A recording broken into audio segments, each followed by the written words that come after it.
औज़ुबिल्लाहिमिनश्शैतानिर्रजीम बिस्मिल्लाहिर्रहमानिर्रहीम। अस्सलामु अलैकुम रहमतुल्लाहि व बरकातहू। जमात 9th का मैथ सेकंड में जो हमारा चल रहा था वो था सवाल नंबर 1.2 का सवाल नंबर 5। ठीक है, मैंने आपको बताया था एक शक्ल दिया है आपको, उसमें उन्हें ऐसी ये टी एस आर पी और क्यू, और आपको इसके पूछे गए सवालों के जवाब देना है। तो शक्ल की बिना पर ज़ैल के सवालात के जवाब लिखिए। पहला सवाल है कि शुआ आरपी की मुखालिफ शुआ का नाम लिखिए। सवाल जो है आप किताब में से लिख लेंगे। शुआ आरपी की मुखालिफ शुआ, तो ये आरपी है, इसकी मुखालिफ शुआ, मुखालिफ बोले तो उल्टी जाएगी, तो उल्टी जाने वाली शुआ रहेगी इसकी आर एस और आर टी। तो शुआ आर एस और शुआ आर टी। दूसरा सवाल है कि शुआ पी क्यू और शुआ आर पी का अनकताई सेट लिखिए।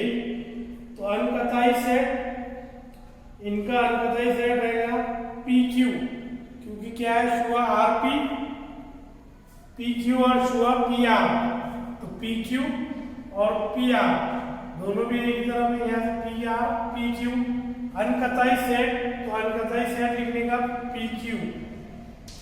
जवाब दूसरे का पी क्यू। उसके बाद तीसरा है किता पी क्यू और किता क्यू आर का इज्तिमाई सेट लिखिए। तो पिका किता पी क्यू और तो खत पी क्यू और क्यू आर। तीसरे का लिखने का खत पी क्यू या क्यू आर, खत क्यू आर, खत क्यू आर, इसका इज्तिमाई सेट है। उसके बाद किता चौथा, चौथे का जवाब चौथा है कि किता क्यू आर किन शुआओं का ज़मनी सेट है। क्यू आर लिखने का किता क्यू आर, तो क्यू आर किन इसका ज़मनी सेट है, आर क्यू और S Q P Q. Q और आर, तो आर क्यू एस क्यू और पी क्यू। ठीक है, तो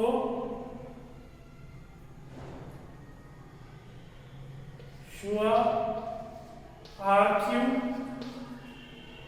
शुआ एस क्यू और एस क्यू है क्या, और शुआ टी क्यू, इनका ज़मनी सेट है। उसके बाद सवाल है कि मब्दा आर की दो मुखालिफ शुआओं की जोड़ियां लिखिए। अभी देखिए मब्दा आर वाली लिखना है, तो आर पी और आर एस या आर क्यू आर टी। ठीक है, दोनों में तो कुछ भी लिख सकते हैं आप। तो पांचवे का जवाब लिखने का आर क्यू आर पी और आर एस। आप आर क्यू और आर टी भी लिख सकते हैं। उसके बाद नंबर छठा है मब्दा एस की कोई दो मुखालिफ शुआओं के नाम लिखिए। मब्दा एस से शुरू होने वाली, तो आर एस और एस टी, आर एस और एस टी, तो आर एस और एस टी। ठीक है, जवाब पांचवे का, सॉरी छठे का, तो आर एस या एस आर और एस टी। उसके बाद है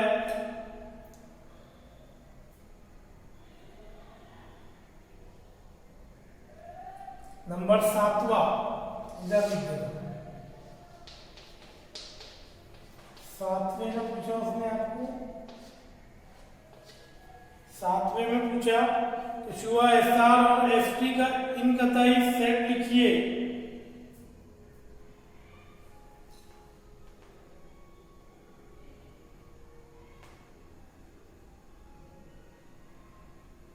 तो इनकतई सेट उनका नुक्ता P,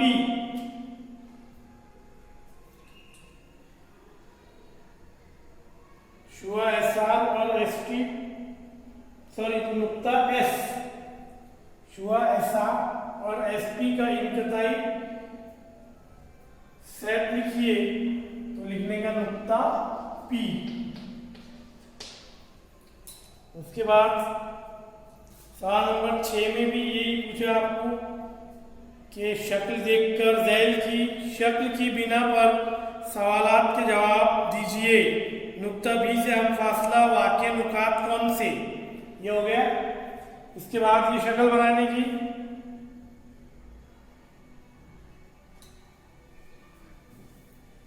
सवाल नंबर 6 में भी शक्ल दिया उसने, शक्ल बनाने को हमने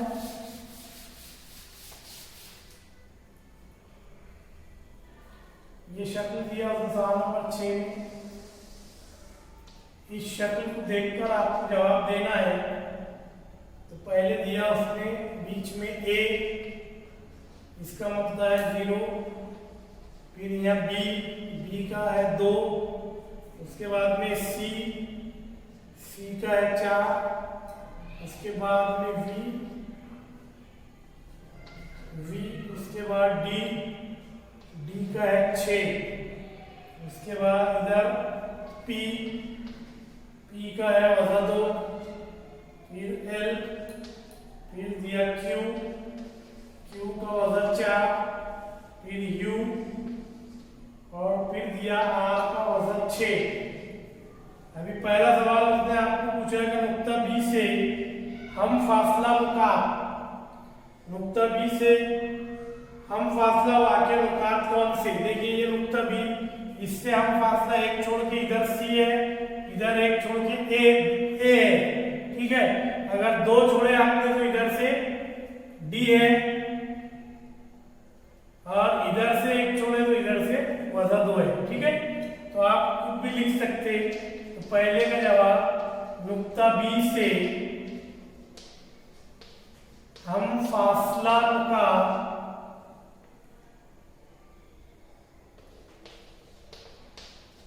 कौन कौन से है, नुक्ता C और नुक्ता A। तो C और A है, C और A, नुकात C और A है। अगर दूसरा आप ये भी लिख सकते कि D, इधर देखिए 1 2 3 चौथे पे D है, 1 2 3 चौथे पे P है, तो D और P भी लिख सकते हैं आप, ठीक है। उसके बाद उसने पूछा नुक्ता Q से, ये पहले का था। उसके बाद दूसरा उसने पूछा नुक्ता Q से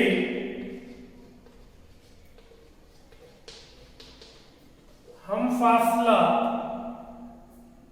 नुकात की एक जोड़ी। तो हम फासला नुकात, अभी नुक्ता Q ये है, इससे हम फासला नुकात बोले तो इधर R और इधर P, तो नुकात R और P है, ठीक है। उसके बाद उसने पूछा कि आपको फासला मालूम करना है, डिस्टेंस मालूम करना है। तीसरे में पहला जो पूछा उसने कि U से V तक का फासला, तो इसके लिए मैंने आपको बताया था तो बड़े अदद में से छोटा अदद वज़ा करने का। तो U से V तक का फासला तो कहाँ पर है, ये V है, यहाँ 4 के बाद 6 बीच में का खाली है, मतलब यहाँ कितना है 5, तो 5 वज़ा, और U का भी यहाँ वज़ा 5 है, तो 5 वज़ा 5, ठीक है। तो बराबर 5 वज़ा वज़ा जमा 5, तो बराबर 10। तो U से V तक का फासला 10 है। उसके बाद उसने पूछा था P से C तक का फासला, तो देखो इधर ये C है, ये P है, बड़े अदद में से छोटा अदद वज़ा करना है, तो ये जमा 4 वज़ा के 2, तो बराबर 4 वज़ा वज़ा जमा 2 बराबर 6। ये हो गया P से C तक का फासला। उसके बाद हमने पूछा था V से, ये पहला, ये दूसरा, अभी ये तीसरा पूछा था उसने क्या V से B तक का फासला। तो ये B से V बड़ा है, तो 5 में से वज़ा कर दिए 2 बराबर 3। उसके बाद U से L तक का फासला, तो U से L तक का फासला पूछा था, तो ये U, ये L यहाँ पर वजन 3 है, वजन 3 बड़ा है वजन 5 से, तो वजन 3 वजन 5 तो बराबर वजन 3 जमा 5 तो बराबर 2, तो U से L तक का फासला बराबर 2। यहाँ पर ये मशक खत्म हो जाती है। उसके बाद देखो पेज नंबर 8 पर आपको उसने दिया मशहूर बयान और अक्स, ये हेडिंग लगाने का मशहूर बयान और अक्स पेज नंबर 8 पर, और वहां लिखने का कि जो बयान जब तब या अगर तू की सूरत में लिखे जाते हैं उन्हें मशरूत बयान कहते हैं। मशरूत बयान में जब से शुरू होने वाले बयान को मुकद्दम या मुकदम यानी दिया हुआ है, और तब से शुरू होने वाले बयान को ताली जवाबी कहते हैं। मसलन मुय्यन के वित्र एक दूसरे के उमूदी नासिब होते हैं, ये बयान है। तो मशरूत बयान अगर आपको इसको बनाना है तो कैसा बनाएंगे कि जब दिया हुआ ज़ुअरबतुल अज़ला मुय्यन हो तो उसके वित्र एक दूसरे के उमूदी नासिब होते हैं। अगर कोई मशरूत बयान दिया गया हो और उसके मुकदम और ताली हिस्से को तब्दील कर दिया गया हो तो हासिल होने वाला नया बयान असल बयान का अक्स होता है। अगर आप मुकदम वाले हिस्से को बाद में और ताली वाले हिस्से को पहले कर देंगे तो वो उसका अक्स हो जाए। जैसा महीने में देखते उल्टा दिखता, वैसे ही यहाँ पर उसका अक्स हो जाता। तो ये पूरा आखिरी तक लिख लेने का है। उसके बाद पेज नंबर 9 पर उसने दिया मशरूत बयान कि जब कोई ज़ुअरबतुल अज़ला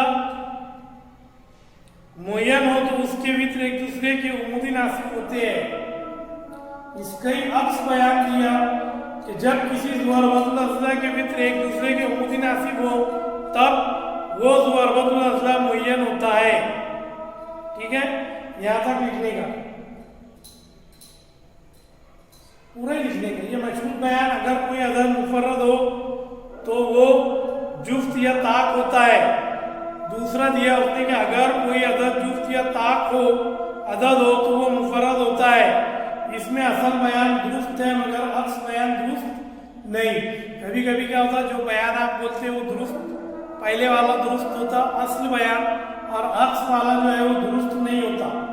ये भी इसमें याद ध्यान रखना पड़ता।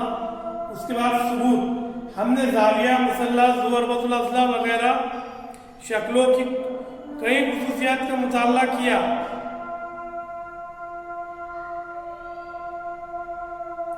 वहां से मत लिखो, उसमें यहाँ से लिखो। इल्मी इंसा की उस जमाने में जो मालूमात थी उसे उन्हें अच्छे ढंग से मरबूत किया, इसमें बाज़ाब्ती पैदा की, बाज़ाब्तगी। उन्होंने खास तौर पर कुछ कुलियात में मंजूर बयानात को मफरूज़ा या तस्लीम कुर्दा बयान के तौर पर कबूल किया और इसकी बुनियाद पर नहीं भी लिखे चलता है। इसके बाद देखिए आपको लिखना है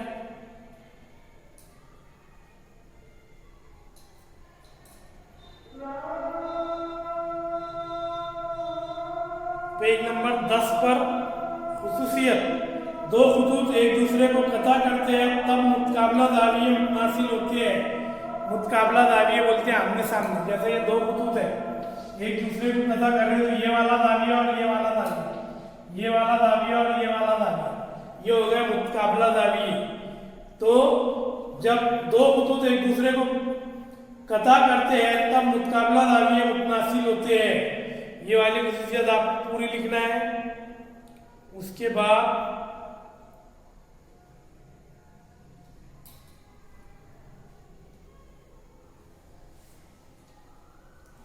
बस ये सबूत लिखिए। उसके बाद